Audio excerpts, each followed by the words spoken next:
Hello and welcome to the program. Ahead, broker downgrades for 10 as it axes 6:30 with George Negus.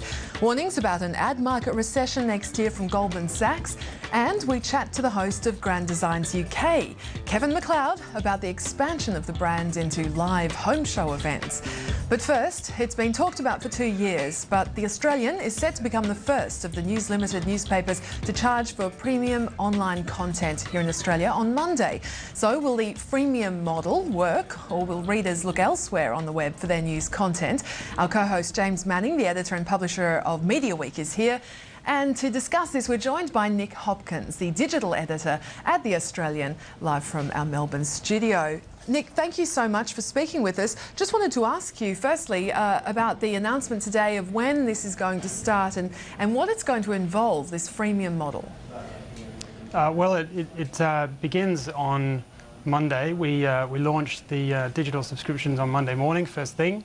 When that happens, you'll see that the signalling and the design of the Australian's website will change.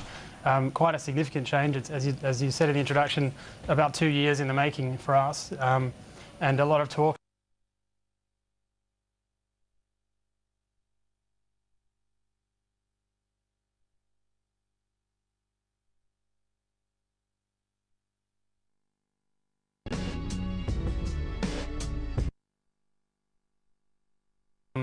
Thinking and work has gone into that. When it happens on Monday, people who come to our website will be shown icons which denote which content is premium and which is free. And if they want to consume content which is premium, they'll be asked to subscribe. And of course, with that, we're offering people 3 months of a free trial to see how they like it and get a sense of what they get in that premium content. Nick, this has been a little while coming. Has there been technical challenges in sort of working out how to manage a mix of free and paid content, and how much of the delay was perhaps being bold enough to, bring down the shutters? Look, we don't characterise it in any way as bringing down the shutters. We think this is actually opening up our customers, our readers and our journalists to a whole new world of possibilities of the kind of content that we can produce for them. We've been investing a lot of time to think about how we should build the websites, and also then what characterises premium content. For us, that's the sort of thing that we do which is unique to The Australian, our first-class political and business reporting, the analysis that we do. We've got bureaus around the world.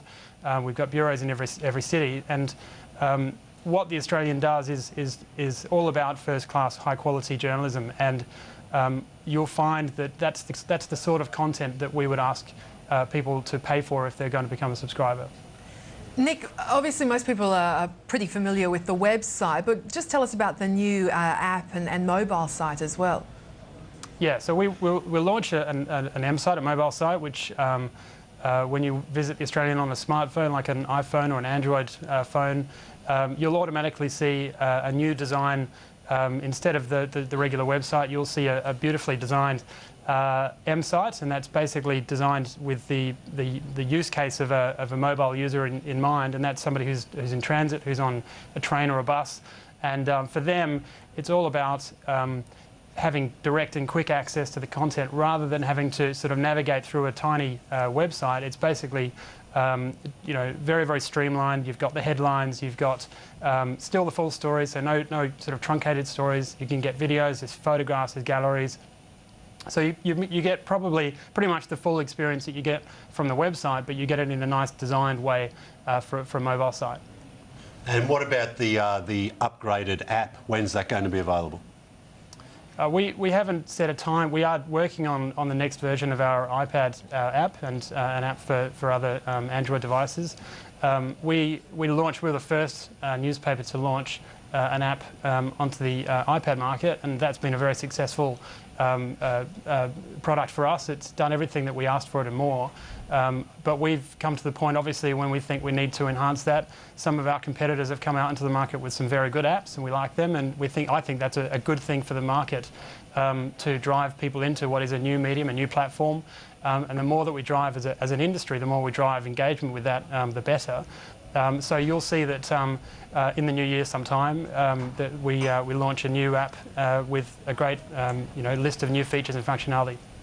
Nick, obviously, I mean, this is a debate that's been going on for years, and I mean, concerns that it will just drive readers elsewhere on the web to look for their news content. I mean, how confident are you that people are going to pay for content, and what sort of content do you think people will be most attracted to, that will take up the subscriptions for?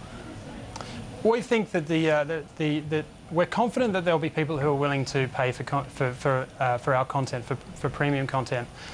We think that there's obviously a fairly large systemic change in the way people consume media, and particularly with regard to newspapers, you're seeing around the world newspaper subscriptions and readership decline over time.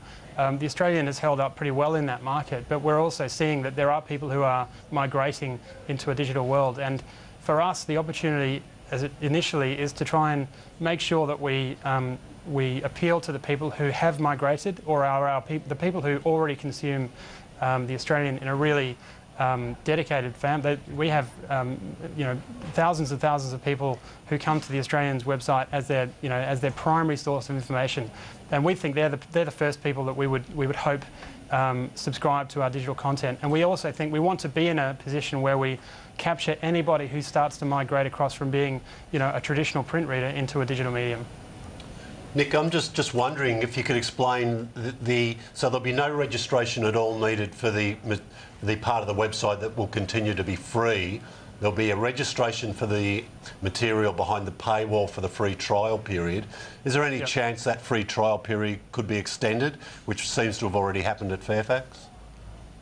Look, I don't think so. Certainly there's no plan that I know of to extend it, and I don't think that on the day that we launch, we make the announcement of digital subscriptions, that we would be telling people that they can subscribe for 3 months for nothing, and then maybe that we might extend that. I think that when we talk about premium content online and in digital platforms, and we talk about digital subscriptions, there has to be a point at which people say, okay, well, you've had a try, you know what it's like, this is real, and you need to start paying. And I think that a 3-month trial period is a reasonable amount of time for people to get an understanding of that, particularly over Christmas when we're competing for retail dollar for Christmas presents and everything else. I think heading into the new year is a good time for us to be asking people to have had a think about what they've got, whether it's value for money, and hopefully they'll agree with us that it is valuable and that they should pay for it. It's not a huge amount to ask,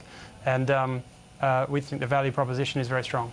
On that, you're charging $2.95 for the digital-only subscription. So why go with that amount, and will it be reviewed? When will it go up?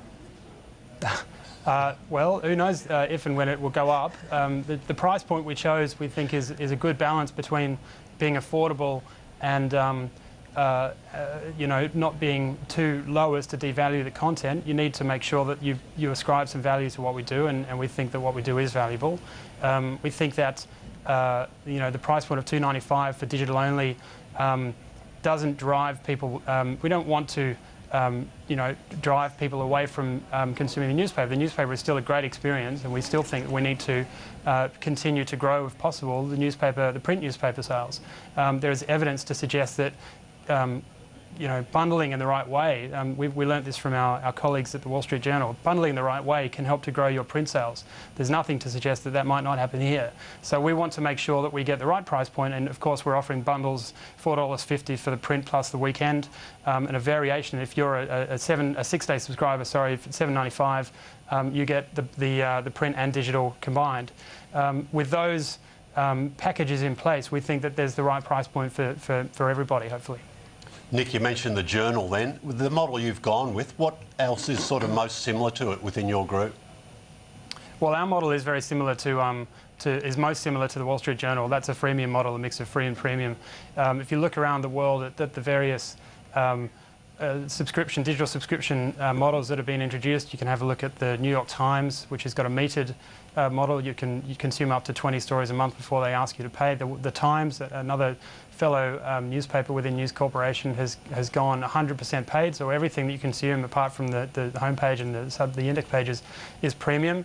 And that, you know, to the targets that they set, that's been successful. The New York Times has also been, I think, incredibly successful, and so we've been emboldened by that. I think the experiments that other newspapers are putting down are, you know, have given us some faith that people out there are willing to pay, and that there's a market there for our content. Nick, really appreciate your time. Thanks for joining us today. It's a pleasure to be with you.